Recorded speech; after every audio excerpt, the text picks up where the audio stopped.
আসসালামু আলাইকুম। Hello viewers, আশা করছি ভালো আছেন। আজকের ভিডিওতে আমরা ওয়াটারফল মেথোডোলজি এবং অ্যাজাইল মেথোডোলজি নিয়ে আলোচনা করব। যারা এই ভিডিও সিরিজে নতুন আসছেন তারা অবশ্যই পূর্বের ভিডিওগুলো দেখবেন। কারণ হচ্ছে অ্যাজাইল ফ্রেমওয়ার্ক বুঝতে হলে আপনাকে বা স্ক্রাম ফ্রেমওয়ার্ক বুঝতে হলে আপনাকে অবশ্যই সবগুলো ভিডিও দেখতে হবে। কারণ একটি ভিডিও আরেকটি ভিডিওর সাথে রিলেটেড। তো চলুন শুরু করা যাক। তো আমি প্রথমেই উদাহরণ দিয়ে শুরু করছি। এই ফ্রেমওয়ার্কে এখন যা আলোচনা করব এটার কিছুটা আলোচনা আমি পূর্বের ভিডিওতে করেছি, আপনারা সেখান থেকে দেখে নেবেন। তো বোঝার সুবিধার্থে আমি এখানে আবার শর্টলি আলোচনা করছি। ধরুন যে কোনো একটি ব্যাংক তারা চাচ্ছে যে ডিজিটাল ব্যাংকিং সিস্টেম তৈরি করতে। তো সেই জন্য তাদের ধরুন এটা হচ্ছে একটা ডিজিটাল ব্যাংকিং সিস্টেমের অ্যাপ্লিকেশন। এটাকে নাম দিলাম আমরা হচ্ছে ডিবি, ডিজিটাল ব্যাংকিং। এখন এই সিস্টেমটা তাদের তৈরি করতে হলে তাদের কোম্পানি কিছু লোককে তারা নিয়োগ দিয়েছে যেন এই ডিজিটাল ব্যাংকিং সিস্টেমটা তারা সুপারভিশন, এর মেনটেনেন্স এবং এটা তৈরি করতে যা কিছু লাগে এটার সব কিছু দায়িত্ব দেওয়া হয়েছে এই লোকগুলোকে। এরা হচ্ছে ব্যাংকেরই লোক। সরি। তো এদেরকে আমরা ধরি যে এরা এরা হচ্ছে বিজনেস পিপল। তো এই বিজনেস পিপলগুলো এই মোবাইল ব্যাংকিং সিস্টেমটি তৈরি করার জন্য তারা রিকোয়ারমেন্টস গ্যাদার করলো, অর্থাৎ তারা এই ফিচারগুলোকে তারা লিখলো। যে ধরুন এখানে 100 ফিচার রয়েছে, তার এই ফিচারগুলো উপরে বেস করে এই মোবাইল ব্যাংকিং ডিজিটাল ব্যাংকিং সিস্টেমটা তৈরি হবে। এখন কথা হচ্ছে তারা নিজেরা তো এই সিস্টেমটা তৈরি করবে না, তারা তো আর আইটি এক্সপার্ট না। তাদের হয় দুইটা হতে পারে, এটা তৈরি করার জন্য তারা অন্য কোনো কোম্পানির কাছে যাবে, যাদের সাথে তারা কন্ট্যাক্ট করবে এই সিস্টেমটা ডেভেলপ করার জন্য, অথবা তাদের ব্যাংকের নিজস্ব আইটি টিম রয়েছে, তারাও এটা ডেভেলপ করতে পারে। ধরুন তারা অন্য বাইরে কোনো কোম্পানির কাছে গেল, সেই কোম্পানির নাম হচ্ছে ধরুন অসাম অসাম টেকনোলজি। তারা গেল, তো কোম্পানির ধরুন কোম্পানির প্রজেক্ট ম্যানেজার হচ্ছে আমি আরিফুজ্জামান। তো কি করলো এই বিজনেস পিপলরা এই রিকোয়ারমেন্টসগুলোকে নিয়ে তারা এই কোম্পানির প্রজেক্ট ম্যানেজারের সাথে তারা নেগোসিয়েশন করলো। যে কি হলো, নেগোসিয়েশনের মাধ্যমে হলো যে এই সফটওয়্যার সিস্টেমটা ডেভেলপ করার জন্যে, এই সিস্টেম ডেভেলপ করার জন্য তাদের সময় লাগবে হচ্ছে 2 ইয়ার্স। হ্যাঁ, 2 ইয়ার্স। আর এর কস্ট হবে ওয়ান $1 মিলিয়ন। $1 মিলিয়ন। তাহলে সময় লাগতেছে 2 ইয়ার্স, আর হচ্ছে $1 মিলিয়ন কস্ট। এরপর হচ্ছে তারা একটি কন্ট্রাক্ট সাইন করলেন এবং প্রজেক্ট ম্যানেজার এর উপরে কন্ট্রাক্ট সাইন হওয়ার পরে তারা কাজ শুরু করে দিন। প্রথম কাজ হবে কি, যে প্রথমে ডিজাইন, তারপর হচ্ছে ডেভেলপমেন্ট, তারপর হচ্ছে টেস্ট, তারপর হচ্ছে রিলিজ। হ্যাঁ, তো আমরা পূর্বের ভিডিওতে মানে জাস্ট এই ভিডিওটার আগের ভিডিওতে আমরা সফটওয়্যার ডেভেলপমেন্ট লাইফ সাইকেল নিয়ে আলোচনা করছি, সেখানে এগুলো নিয়ে ডিটেলস আলোচনা করা হয়েছে। তো এখন কথা হচ্ছে যে এই যে 100 ফিচার্স আছে এখানে, এই সবগুলোকে একসাথে এই প্রজেক্ট ম্যানেজার একসাথে এগুলির কাজ শুরু করলেন। হ্যাঁ, তাদের টিমের মাধ্যমে একসাথে 100 ফিচার্স, 100 ফিচার্সের এখানে ডিজাইন করা হচ্ছে, আবার এখানে ডেভেলপ করা হচ্ছে, তারপর টেস্ট করা হচ্ছে, রিলিজ। হ্যাঁ, রিলিজ, তারপর হচ্ছে মেনটেনেন্স, তো এটা পরের ইস্যু। তো রিলিজ হচ্ছে মানে ডেলিভার দিচ্ছে। তো প্রতিটা স্টেপই যেহেতু এখানে রিকোয়ারমেন্টস বেশি, 100 ফিচার্স রয়েছে, 100 রিকোয়ারমেন্টস, তাহলে ডিজাইন করতে সময় বেশি লাগতেছে, ডেভেলপ করতেও সময় লাগতেছে বেশি, টেস্ট করতেও সময় লাগতেছে, অর্থাৎ প্রতিটি স্টেপে এখানে সময় বেশি লাগতেছে। তো এই ইটারেশনের মাধ্যমে মানে তাদের উদ্দেশ্য হচ্ছে, মানে এই আইটি কোম্পানি কি করবে যে এই যে 100 ফিচার্সের বেস করে যে তারা অ্যাপ্লিকেশনটা তৈরি করবে, ডিজিটাল ব্যাংকিং সিস্টেমটা যে তারা তৈরি করবে, এটাকে তারা 2 ইয়ার্স পরে, 2 বছর পরে একবারে এটাকে কি করবে, কোম্পানিকে তারা এটা ডেলিভার করবে। কোম্পানিকে একবারে তারা এটাকে ডেলিভার করবে 2 বছর পরে। তো সেক্ষেত্রে কি হলো, সে অনেকগুলো এখানে চ্যালেঞ্জেস আছে। চ্যালেঞ্জেস হলো, তো আমি একে একে সেই মানে এই চ্যালেঞ্জেসগুলি বর্ণনা করতেছি। তাহলে এই যে সিস্টেম, মানে তারা একটি গোলের মাধ্যমে পুরো সিস্টেমটাকে ডেলিভার করা, হ্যাঁ, এটাকে বলা হচ্ছে ওয়াটারফল। এটাকে বলা হচ্ছে ওয়াটারফল মেথোডোলজি। Waterfall methodology. এখন আমি একে একে বর্ণনা করব যে এই ওয়াটারফল মেথোডোলজির চ্যালেঞ্জেসগুলো কি, মানে এর কি কি প্রবলেম আছে। এক নম্বরে ধরুন, তো এক নম্বর হচ্ছে যে সময় বেশি লাগতেছে।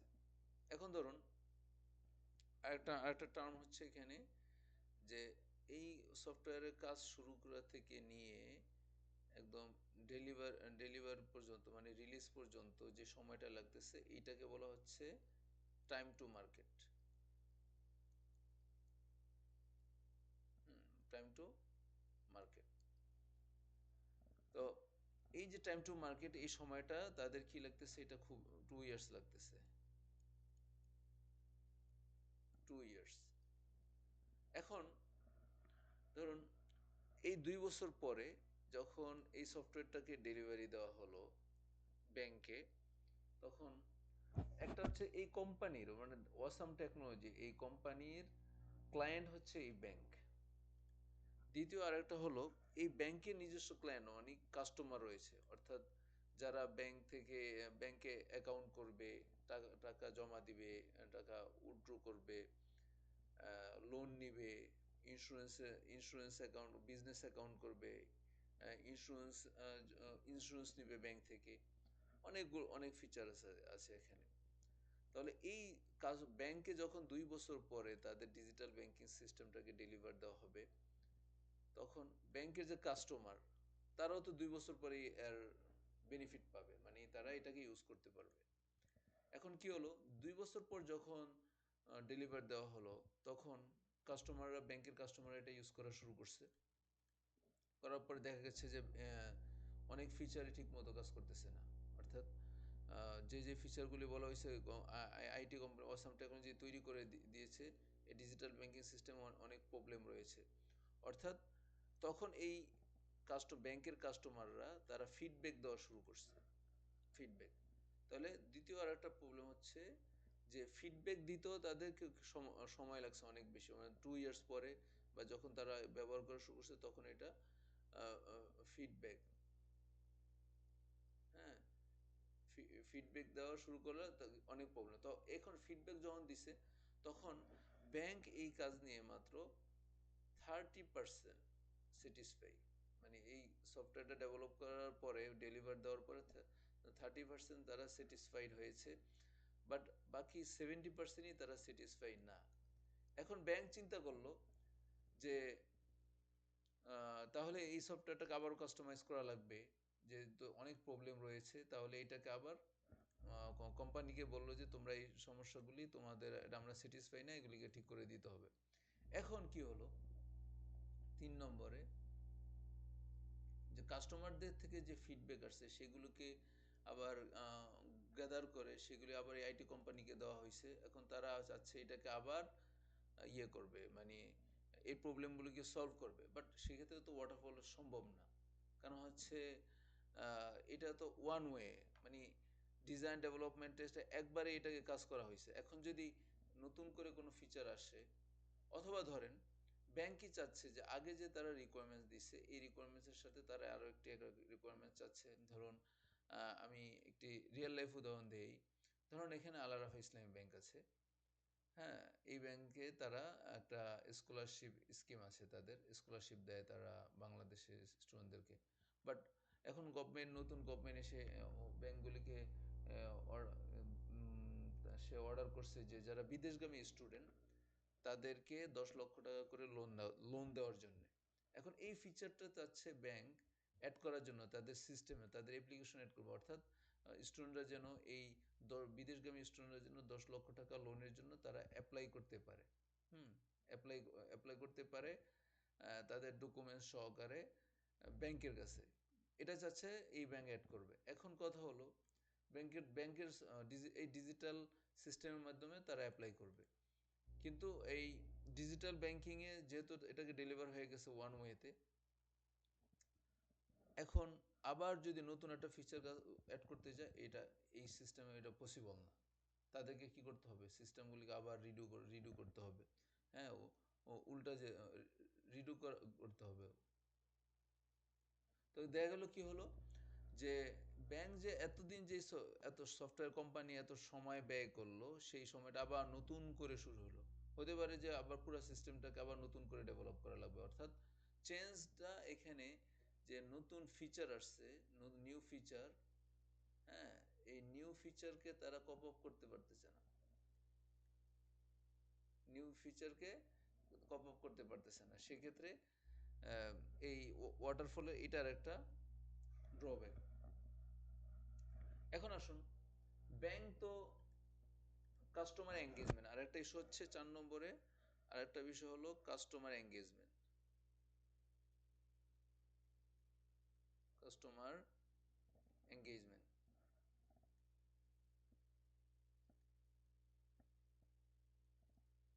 এখন এখানে দুইটা ইস্যু। একটা হলো যে ব্যাংকের যে নিজস্ব কাস্টমার আছে, তারা কি করতেছে, এর বেড পারফরমেন্সের কারণে কাস্টমাররা চলে যাচ্ছে অন্য ব্যাংকে।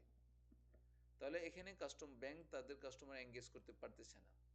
দ্বিতীয় আরেকটা হলো, এই সফটওয়্যার কোম্পানি যেহেতু তাদের ওয়াটারফল মেথোলজি তারা ইউজ করছে, সেই কারণে এই ব্যাংকও কি করতেছে, যে তারা এখানে যে তারা ইনভেস্ট করছে, যে সেটাকে বলা হচ্ছে, আমি এটার নাম, এটা হচ্ছে টার্মটা হচ্ছে ROI, হ্যাঁ, রিটার্ন অন ইনভেস্টমেন্ট। অর্থাৎ ব্যাংক যে এই যে ডিজিটাল ব্যাংকিং তৈরি করার জন্য যে টাকাটা ইনভেস্ট করলো, এটার উপর তো তাদের প্রফিট আসতে হবে, নাকি তারা একবারে তাদের মূলধন সহ তারা এখানে লসে চলে যাবে। তো এখন যেহেতু তারা 30% স্যাটিসফাই এই সিস্টেমে, তার মানে তারা লসই আছে, মূলধনও তাদের অ্যাকচুয়ালি নাই, চলে গেছে। তো সেক্ষেত্রে কি হবে, ভবিষ্যতে এই ব্যাংক আর কখনো এই কোম্পানির কাছে আসবে না। অর্থাৎ এই company, IT company awesome technology, সেও কি করতে পারতেছে না, কাস্টমার এঙ্গেজ করতে পারতেছে না। সেও কাস্টমার এঙ্গেজ করতে পারছে না, ব্যাংকও আবার তাদের যে কাস্টমার তাদেরকে এঙ্গেজ করবে। অর্থাৎ এখানে কাস্টমার এঙ্গেজমেন্ট এটাও পসিবল না ফ্রিকুয়েন্টলি। তো আরও আরও আরও ড্রব্যাক হচ্ছে যে, অর্থাৎ তাহলে আলোচনা করলাম হচ্ছে সময় বেশি লাগতেছে, বারবার ফিডব্যাক আসতেছে না, নিউ ফিচারগুলোকে অর্থাৎ অ্যাড করা যাচ্ছে না, অর্থাৎ it is impossible to embrace the changes, new features. অর্থাৎ নতুন ফিচারকে এমব্রেস করা, তাদেরকে গ্রহণ করা।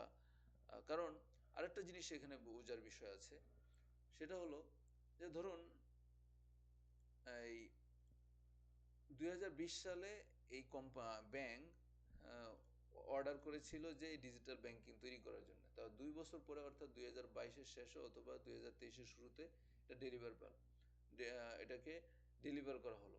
এখন এই 2 বছরে তো অনেক ধরনের চেঞ্জেস আসছে আপনার মার্কেটে। কি কি ধরনের টেকনোলজিক্যাল চেঞ্জ? হ্যাঁ, টেকনোলজির চেঞ্জ আসছে। তারপর হচ্ছে গ্রাহকদের রিকোয়ারমেন্ট। ধরুন 2020 সালে মানুষ পে করতে হচ্ছে ডেবিট ক্রেডিট কার্ডের মাধ্যমে, বাট এখন 2025-এ এসে, 25-26-এ এসে মানুষ চাচ্ছে যে এখন আর ডেবিট ক্রেডিট কার্ডে পে করবে না, তারা অনলাইনের মাধ্যমে পে করবে, ডাইরেক্ট ঘরে বসে পে করবে। তো এখন এই যে সময় বেশি হওয়ার কারণে, আর এটাকে একবারে ডেলিভার করার কারণে এই যে টেকনোলজিক্যাল চেঞ্জ আসছে, বা গ্রাহকদের যে নতুন একটা চাহিদার মধ্যে পরিবর্তন আসছে, তাদের নিউ রিকোয়ারমেন্টস আসছে, নিউ চাহিদা, নিডস বেড়ে গেছে, সেগুলিকেও ব্যাংক মানে এই সিস্টেমে, ওয়াটারফল সিস্টেমে সেটাকে এমব্রেস করা যাচ্ছে না। তাহলে অনেক ধরনের ড্রব্যাক আছে, যেখানে এই সিস্টেমে, ওয়াটারফল সিস্টেমে, দ্য লসটা হিউজ, অনেক বড় ধরনের লস, মানে মিলিয়ন ডলার লস হচ্ছে। তো এই সিস্টেমটাকে বলা হয় old way, O W, old ways of working. Okay, waterfall সিস্টেমটাকে বলা হচ্ছে ওল্ড ওয়েজ অফ ওয়ার্কিং। হ্যাঁ, তো এখন তাহলে এখন এখানে তো দেখা যাচ্ছে যে লসটা হিউজ। লস খাওয়ার পসিবিলিটি অনেক বেশি ওয়াটারফল মেথোডোলজি যদি কোনো সফটওয়্যার ডেভেলপমেন্টে ব্যবহার করা হয় বা প্রোডাক্ট ডেভেলপমেন্টে যদি ব্যবহার করা হয়, সেটা লসটা অনেক বেশি। প্রজেক্ট ডেভেলপমেন্ট বা সফটওয়্যার প্রোডাক্ট ডেভেলপমেন্ট, এই টার্মগুলি নিয়ে আমি দুইটার মধ্যে কী পার্থক্য এটা নিয়ে পরে আলোচনা করব। তাহলে আমাদেরকে নতুন আরেকটা ওয়ে খুঁজতে হবে। তাহলে আমরা আরেকটা ওয়েতে যাই। আরেকটা হয়েছে, ধরুন আমরা কাস্টমারকে খুব ফ্রিকোয়েন্টলি ডেলিভার দিচ্ছি, কাস্টমারদের এঙ্গেজমেন্টটা খুব দ্রুত হচ্ছে। ধরুন এখানে কাস্টমার আছে, তাদেরকে আমরা এঙ্গেজ করছি এই পয়েন্টে, আবার কাস্টমার এখানেও আছে, তাদেরকে এই পয়েন্টে আমরা এঙ্গেজ করতেছি। অর্থাৎ অল্প সময় পর পর কাস্টমারদের এঙ্গেজমেন্টটা আসতেছে, অল্প সময় পর পর। অর্থাৎ আমরা ধরুন সেই ফিচারগুলোকে, ব্যাংকের যে ফিচারগুলো আছে সেগুলোকে আমরা একটি ব্যাকলগের মধ্যে আমরা লিখলাম। এখানে কি কি আছে, ধরুন personal banking account, business business account, হ্যাঁ বিজনেস অ্যাকাউন্ট, লোন, তারপর হচ্ছে ইন্স্যুরেন্স ইন্স্যুরেন্স আরও অনেক ধরনের ফিচার থাকতে পারে। তো এইগুলো হচ্ছে ডিজিটাল ব্যাংকিংয়ের মাধ্যমে মানুষ এই সার্ভিসগুলি নিবে। তাহলে আমরা যখন ফাইনালি আমি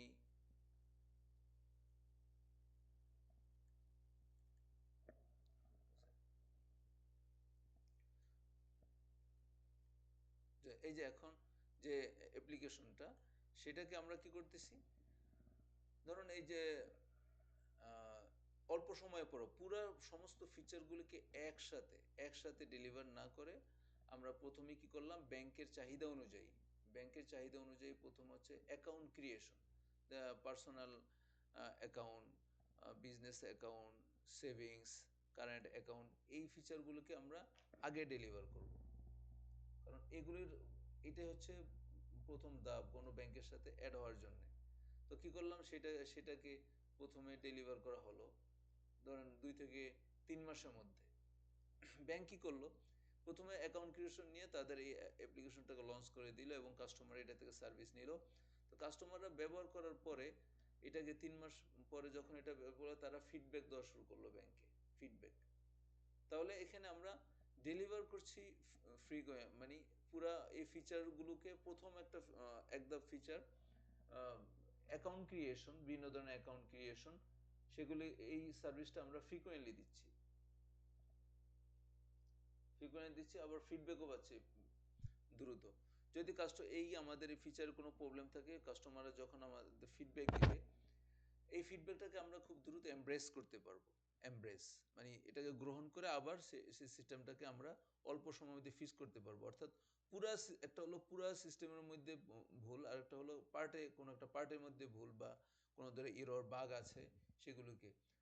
এই পয়েন্টে যদি কাস্টমার এসে নতুন কোনো ফিচার অ্যাড করে, সেটাও আমরা ধরেন এই ব্যাকলগের মধ্যে আমরা অ্যাড করতে পারবো। যদি নতুন কোনো ফিচার আরও আসে, আমরা ব্যাকলগটাকে আরও বড় করি, যে এখানে আরও কোনো নতুন ফিচার আসলে ধরুন কি হতে পারে, যে নিউ ফিচার, সেটা হচ্ছে যে স্কলারশিপ, স্কলারশিপ ফিচার আসছে, সেটাকে আমরা অ্যাড করতে পারি এবং সেটাকে আমরা কি করব, কাস্টমারের চাহিদা অনুযায়ী। ধরেন এই কাস্টমাররা চাইলো যে না, আমরা ব্যাংকের অ্যাকাউন্ট ক্রিয়েটের সাথে সাথে আমরা স্কলারশিপ, অর্থাৎ স্টুডেন্টরা যারা বিদেশগামী স্টুডেন্ট আছে, তারা বলতে আমরা অ্যাকাউন্ট ক্রিয়েট করব প্লাস আমরা স্কলারশিপের জন্য আবেদন করব। তখন আমরা কি করলাম, এই ফিচারটাকে একবার উপরে নিয়ে গেলাম প্রায়োরিটাইজ করার জন্য। এটা হলো প্রায়োরিটাইজেশন। অর্থাৎ অ্যাকাউন্ট ক্রিয়েশন প্লাস স্কলারশিপের আবেদন, এই ফিচারটাকে আমরা কাস্টমারের ফিডব্যাকের ভিত্তিতে আমরা তো ক্রিয়েট করে দিলাম। অর্থাৎ অল্প সময়ের মধ্যে আমাদের কাস্টমারের এঙ্গেজমেন্ট হচ্ছে দ্রুত। তারপর কি হলো, আবার হচ্ছে যে কিছু কাস্টমার চাইলো যে না, আমরা এখন ব্যাংকে অ্যাকাউন্ট ক্রিয়েশনের পরে আমরা লোনের জন্য আবেদন করব। তো কি হলো, দেখা হলো যে এই সিস্টেমটাকে, লোনের সিস্টেমটা তৈরি করার পরে এটাকে বিল্ড করার পরে আবার এটাকে ডেলিভার দেওয়া হলো, কাস্টমাররা কী করলো, আবার এটার ফিডব্যাক দিল। তাহলে প্রতিটা বিষয়, লোন, ইন্স্যুরেন্স, হ্যাঁ, এগুলোকে আমরা স্টেপ বাই স্টেপ দিয়ে যাচ্ছি, স্টেপ বাই, এভাবে পুরা সফটওয়্যার সিস্টেমটাকে আমরা কাস্টমারদের কাছে আমরা ডেলিভার দিচ্ছি ফ্রিকুয়েন্টলি, অর্থাৎ কোনো ডিলে ছাড়াই প্রতি 3 মাস 2 মাসের মধ্যে আমরা কি করতে পারতেছি, এটা ডেলিভারি দেওয়া। শেষ পদ্ধতি কী হলো যে প্রতিটা স্টেপে, অর্থাৎ এই পয়েন্টে আমরা এঙ্গেজমেন্ট, এখানে এঙ্গেজমেন্ট কাস্টমারদের, এখানে এঙ্গেজমেন্ট, এখানে কোম্পানিও, ব্যাংকও খুশি। ব্যাংক খুশি এই জন্যে যে তারা খুব দ্রুত এই সফটওয়্যারটাকে তারা কি অল্প অল্প করে ফিচার নিচ্ছে, এটা মার্কেটে ছাড়তে ছাড়তে কাস্টমাররা এটা ইউজ করতেছে, ইউজ করার পরে ফিডব্যাক দিচ্ছে, ডেভেলপমেন্টটা হচ্ছে। বাট এখানেও কিন্তু ওভারঅল টাইম হচ্ছে 2 ইয়ার্স, এখানেও 2 ইয়ার্স। বাট এখানে সমস্ত ফিচারগুলো একসাথে তৈরি করে দিচ্ছি না, এটাকে দিচ্ছি হলো আমরা অল্প অল্প করে ফিচার তৈরি করে ভাগ ভাগ করে কাস্টমারের চাহিদা অনুযায়ী, অর্থাৎ ক্লায়েন্টের রিকোয়ারমেন্টের প্রায়োরিটাইজেশন অনুযায়ী আমরা সেটাকে কি করছি, ডেলিভার করতেছি। এটাও 2 ইয়ার্স লাগতেছে। এর কষ্ট হচ্ছে সেম $1 মিলিয়ন, $1 মিলিয়ন, অর্থাৎ সময় এবং কস্ট একই থাকতেছে, বাট আমাদের কাস্টমার এঙ্গেজমেন্টটা দ্রুত হচ্ছে।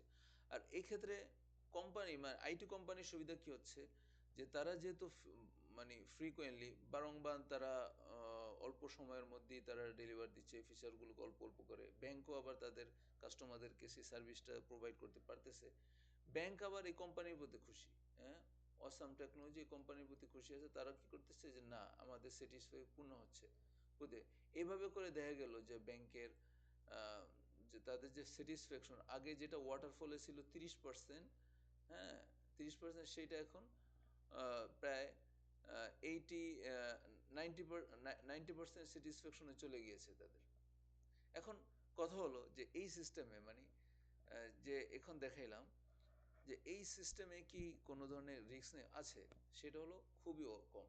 ধরেন এখানে এখানে ছিল, এর আগে ছিল হলো $1 মিলিয়ন, আর এখানে হচ্ছে ধরেন যে $10,000 রিস্ক। কারণ এখানে রিস্ক আসতে প্রতিটা ইটারেশনে, ছোট ছোট চাঙ্ক আকারে যে আমরা এখানে কাজগুলি করতেছি, সময়টাকে ভাগ করে এবং ফিচারগুলিকে ভাগ করে যে কাজ করতেছি, এখানে রিস্কটা খুবই অল্প। বাট ওয়াটারফলের ক্ষেত্রে সেখানে ওয়াটারফলের ক্ষেত্রে রিস্কটা huge, huge risk, huge. But এই রিস্কটাকে এটাকে কভার করা যাচ্ছে। তো এইভাবে হচ্ছে এই সিস্টেমকে, তাহলে এখন এই সিস্টেমটাকে কি বলা হয়, এই সিস্টেমটাকে বলা হচ্ছে অ্যাজাইল, অ্যাজাইল মেথোডোলজি।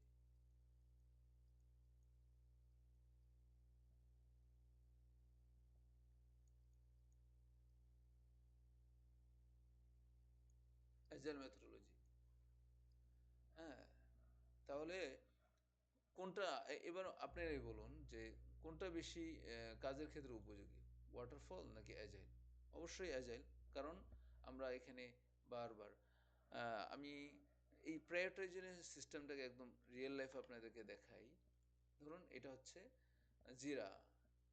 জিরা হচ্ছে most popular software development tracking tools, যেটা দ্বারা সফটওয়্যার ডেভেলপমেন্টকে ট্র্যাক করা হয়, মানে project management, specially software project ম্যানেজমেন্টকে ম্যানেজ করার জন্য এই জিরা তো কে ইউজ করা হয়। এই জিরা, আপনারা যদি এই জিরাকে শিখেন, জিরা অ্যাডমিনিস্ট্রেশন আছে, এটার উপর আলাদা কোর্স আছে। আপনি যদি অ্যাডমিনিস্ট্রেশন কোর্স করে, শুধু জিরা অ্যাডমিনিস্ট্রেশনের কোর্স করেও আপনি ভালো জব পেতে পারেন, আপনার স্ক্রাম মাস্টার হওয়া জরুরি না, এটা দ্বারাও হওয়া যায়। বাট আমার এই কোর্সে এখানে আমরা তো জিরা ইউজ করছি, আর একটা আছে এটার সাথে কনফ্লুয়েন্স ডকুমেন্টেশনের জন্য। তো এই আপনারা এই ভিডিওতে দুইটা বিষয় শিখতে পারবেন, মানে জিরা কিভাবে ইউজ করতে হয় এবং স্ক্রাম ফ্রেমওয়ার্ক কি, সে দুইটাই শিখতে পারতেছেন।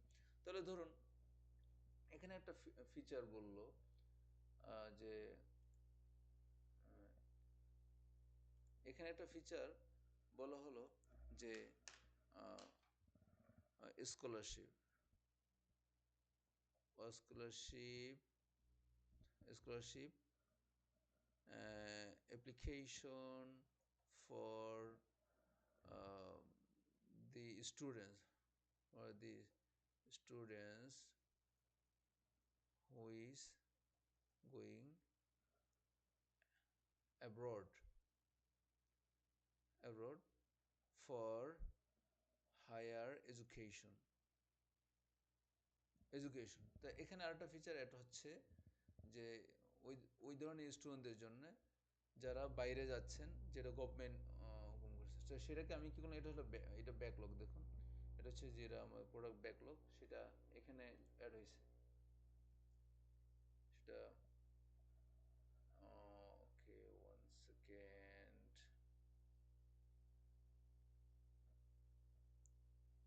এই যে scholarship application for the student who going abroad তো এইটা হচ্ছে আপনার নিউ রিকোয়ারমেন্টস এটা ফাস্টার এটা ডেলিভারি দিতে হবে তাহলে আমরা এখানে একটা স্প্রিন্ট ক্রিয়েট করি সেই স্প্রিন্টের মধ্যে এটাকে আমরা প্রায়োরিটাইজ করি এটা দিয়ে দিলাম যে এটা প্রথমে এটাকে ডেলিভার করতে হবে এখন এটার জন্য আমরা এখানে ধরুন আমরা স্টোরি পয়েন্টস দিলাম হ্যাঁ এস্টিমেশন করলাম তারপর এটা হচ্ছে যেমন আরিফুজ্জামান সে হলো ডেভেলপার তাকে এটা অ্যাসাইন করা হলো তাহলে এইভাবে হচ্ছে যে তখন স্টার্ট স্প্রিন্ট হুম ধরুন এটা আগামী 3 মাস পরে এটাকে ডেলিভার করতে হবে আমি যে কোনো একটা টাইম দিলাম বোঝার সুবিধার্থে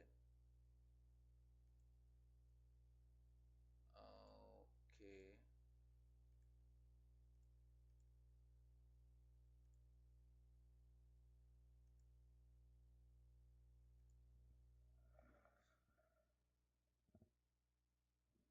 ওকে এখানে 26,000 সরি এটা একটু ভুল হয়েছে এখানে 26,000 এটা তো 2026 আমারই ভুল হয়েছে সরি ধরুন এই যে স্প্রিন্টে স্টার্ট হয়ে গেল এখন এখানে আসার পর কি হলো যে এটা স্প্রিন্ট ব্যাকলগে আছে তো এটাকে প্রোগ্রেসে দিলাম প্রয়োজন কি হলো প্রথমে ডিজাইন তারপর ডেভেলপমেন্ট তারপর হচ্ছে টেস্টিং তারপর হচ্ছে এটাকে ডেপ্লয়মেন্ট তারপর হচ্ছে এটা ডান এভাবে ডানে চলে যাবে তো এই সিস্টেমটাই হলো অ্যাজাইলে মেনটেন করা হয় যে এই যে ব্যাকলগ এটি হচ্ছে সেই ব্যাকলগ এটাই হচ্ছে আপনার সেই ব্যাকলগ এটা হচ্ছে রিয়েল লাইফ উদাহরণ ব্যাকলগ এখানে প্রতিটা স্টেপে এখানে প্রতিটা ডেলিভারির আগে এখানে ডিজাইন ডেভেলপমেন্ট টেস্ট এখানে ডিজাইন ডেভেলপমেন্ট টেস্ট এখানে ডিজাইন ডেভেলপমেন্টের প্রতিটা ক্ষেত্রে এভাবে করে আপনার কাজগুলি করা হয় অ্যাজাইল ম্যাথোডোলজির ওয়েতে এবং আমরা এটাকে বলি হচ্ছে বিশেষ করে যে অ্যাজাইল যে ফ্রেমওয়ার্ক স্ক্রামে আমরা এই সিস্টেমটাকে আমরা ফলো করি স্ক্রাম ফ্রেমওয়ার্ক যে এটা হচ্ছে স্ক্রাম ফ্রেমওয়ার্কই সে আপনার একদম জলজান্ত উদাহরণ তো এটা ছিল হচ্ছে আপনার আরেকটা দু একটা আপনার রিয়েল লাইফ উদাহরণ দিই আমি সেটা হলো ধরুন আপনি স্যামসাং একটা ফোন কিনলেন একটা অ্যান্ড্রয়েড ফোন নিলেন সেটা নেওয়ার পরে আপনি ধরেন স্যামসাং কোম্পানি তাদের S13 বা S15 যে কোনো ফোন নিলে এটা নেওয়ার পর আপনার দেখা গেল যে কি ফোনটা ওভারহিটেড হয়ে যাচ্ছে ওভারহিটেড হয়ে যাচ্ছে তো সেটার জন্য স্যামসাং কোম্পানিকে আপনি ফিডব্যাক দিলেন স্যামসাং কি করলো এটাকে কেন এটার ওভারহিট হচ্ছে সেটাকে আবার ফিক্স করে তারপর আবার একটা বেটা ভার্সন মার্কেটে ছেড়ে দিল অর্থাৎ ফিডব্যাকটা জরুরি এই সিস্টেমটা ফ্রিকোয়েন্ট ফিডব্যাক নেওয়া গ্রহণ করা এবং সেই অনুযায়ী রেসপন্স করা কাস্টমারদেরকে ভ্যালু প্রোভাইড করা এই সিস্টেমটা একমাত্র দ্রুত সম্ভব হচ্ছে অ্যাজাইলের কারণেই অ্যাজাইল মেথোডোলজির কারণে বাট এটা ওয়াটারফলে এটা সম্ভব না তাহলে আমি আশা করছি যে আপনারা আজকের এই ভিডিওর প্রতিটা টার্ম বুঝতে পেরেছেন তো ইনশাল্লাহ পরবর্তী ভিডিওতে আপনাদের সাথে আবারও দেখা হবে সে পর্যন্ত ভালো থাকবেন আসসালামু আলাইকুম ওয়া রাহমাতুল্লাহি ওয়া বারাকাতুহু